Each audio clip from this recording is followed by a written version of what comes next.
Oh, hello, this is Tak Chung from Walk with Tak. Welcome to my YouTube channel. If you enjoyed this video, please like, subscribe, and share. Feel free to write to me at walkwithtak@gmail.com if you have any question regarding to this video or any other videos that I've posted in the past. If you have any videos that you would like me to make, please let me know. I'm looking forward to hearing from you. Recently, I have a viewer wrote to me and he asked me how long a particular food ingredients, like particular vegetable, can be kept in the refrigerator. And this actually is not a simple question. In fact, I have the same question over the years. But I have never really talked about this in my advanced prepping in detail in such a way that will allow people to perhaps have a better understanding of how long they can keep certain ingredients.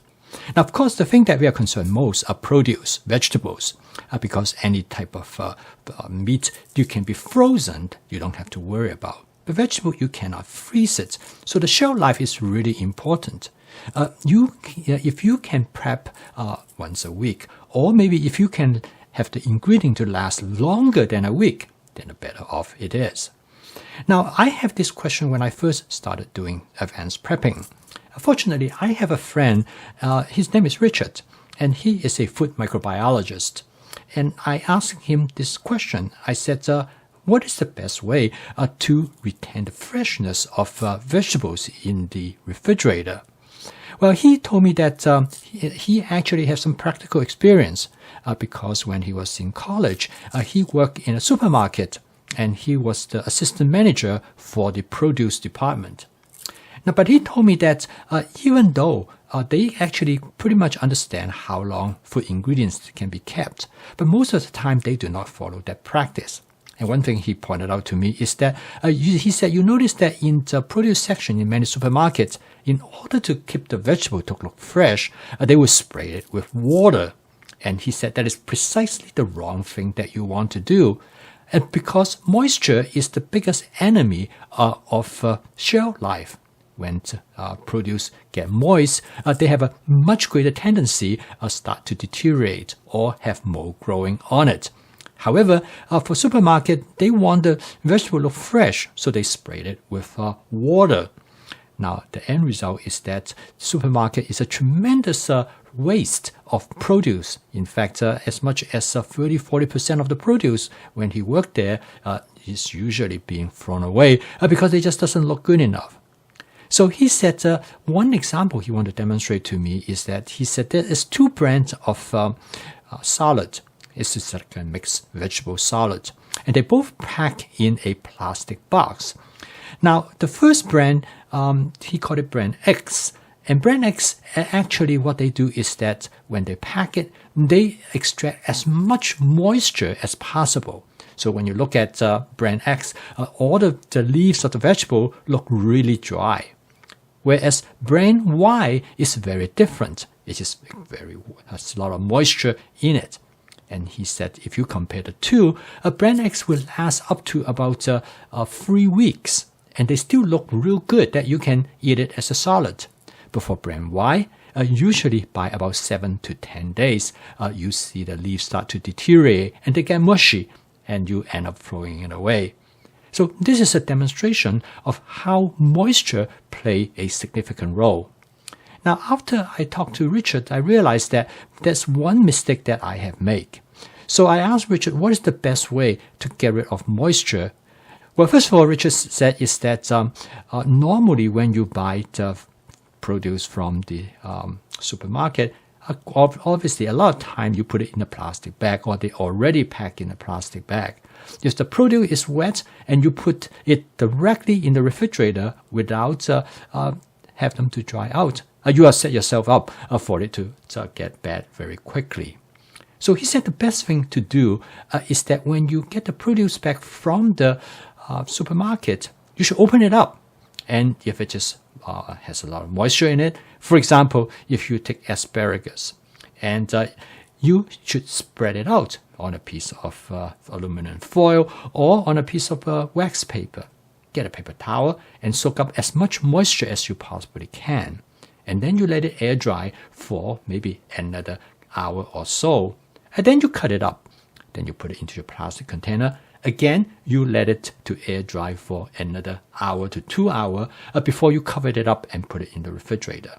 He said if you do this, you will find that your asparagus will last significantly longer, as much as twice as much.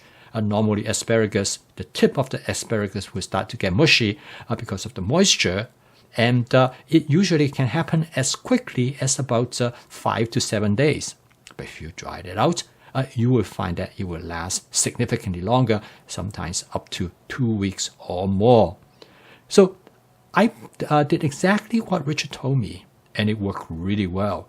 And now most of my vegetables, that if I dry them properly, I will able to greatly extend their shelf life. Another thing Richard suggests to me that I can do is that to cut a piece of paper towel and put it in the bottom of your plastic container. This will allow it to soak up or absorb the moisture that might release. So the rule of thumb is that the more you can get the vegetable to dry, the longer their shelf life is. And that applies to almost any type of vegetables. Now, some vegetables, when you cut them up, they release fluid by itself. Pepper is one example. Therefore, I never do advanced prepping for pepper, because once you cut up the pepper, the moisture actually leak out from the pepper itself, and it causes the pepper to start to spoil much quicker. So based on this, it is very clear, if you're able to remove as much moisture as you possibly can, many of the vegetables will last for a long time. And some of the vegetables are naturally dry. For example, carrot is a good example.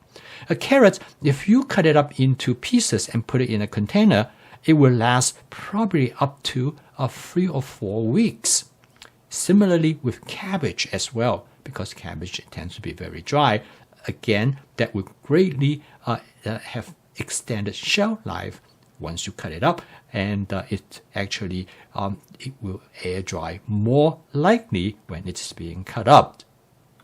And so after talking to Richard, I got some really good idea of how to extend the shelf life of most of my vegetables. I discover any vegetables that are low in moisture can last quite a long time. Vegetables such as cabbage particularly, as well as cauliflower, broccoli, all of those. By cutting it up, you will greatly extend their shelf life. Some vegetables are somewhere in between. Asparagus, if you dry it properly, again, it will have a longer shelf life. Whereas some other type of vegetables, you cannot cut it up because you actually will reduce their shelf life. You cut it up because of their innate nature of the moisture. For example, tomato, you should never do advanced prepping. Similarly, onion is not particularly good for advanced prepping because it has a lot of moisture within the onion. Other vegetables which also equally not suitable for advanced prepping are things like pepper. So all of these vegetables, you better off to cut them just before you want to use them. So there's going to be a balance between the type of vegetable that you can prep in advance versus the type of vegetable that you don't. Personally, I find that I have a tendency to rely on vegetables that have a longer shelf life. And so usually whatever vegetable that I have a short shelf life, I use them more sparingly, and partly because it's not as efficient. But that should not determine what vegetable you're going to use. I think most importantly is that use the vegetable that you love and enjoy. And when you combine the two together, with one with long shelf life and those with short shelf life, you will be able to only prep a very small amount each time. For example, if I want to have pepper, it will only take me a couple minutes. But then all the other vegetables such as broccoli, cauliflower, I will have them all already available. So I hope this video provides you with some guidance and to demonstrate to you what is the best way in choose the vegetable that is suitable for prepping and those suitable for a long shelf life versus those with a short shelf life. I post a video each day because I would like to help you to make home cooking as part of your daily routines using my fast cooking system. If you'd like to learn more about my fast cooking system, please subscribe to this YouTube channel. So keep on cooking, and I will see you tomorrow.